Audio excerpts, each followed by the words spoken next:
எனக்கு car driving தெரியாது. ஆனால் புதுசாக ஒரு கார் நான் வாங்கியிருக்கேன்.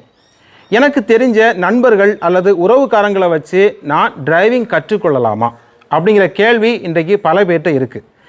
இது முற்றிலும் தவறானது மட்டுமல்ல, ரிஸ்க் அதிகமானதும் கூட.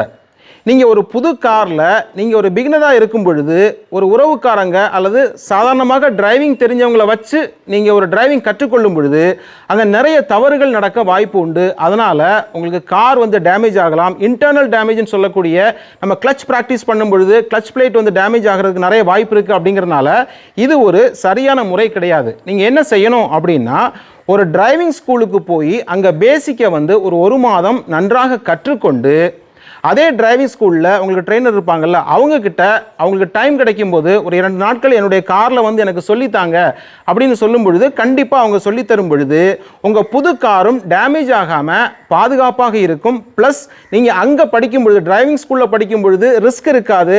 அந்த படித்த டிரைவிங்கை நீங்கள் உங்களுடைய புது காரில் அப்ளை பண்ணும் பொழுது உங்கள் புது காரும் டேமேஜ் ஆகாமல் சேஃபாக இருக்கும் இல்லையா? இப்போ அதே சமயத்தில் உங்களுக்கு கார் டிரைவிங், நீங்கள் ஒரு பிகினர் கார் டிரைவிங் கற்றுக்கொள்ள வேண்டும். அதற்கு அடிப்படையாக நம்ம வீடியோ ஒன்று பார்க்கணும், ஒரு சிறந்த வீடியோ பார்க்கணும் அப்படின்னு நினச்சிங்கன்னா நம்ம சேனலில் ஒரு சூப்பரான ஒரு வீடியோ இருக்குது. அந்த வீடியோ நீங்கள் பார்க்கணும் அப்படின்னு நினச்சிங்கன்னா கீழே இருக்கக்கூடிய ப்ளே பட்டனை கிளிக் பண்ணி நீங்கள் பார்க்கலாம்.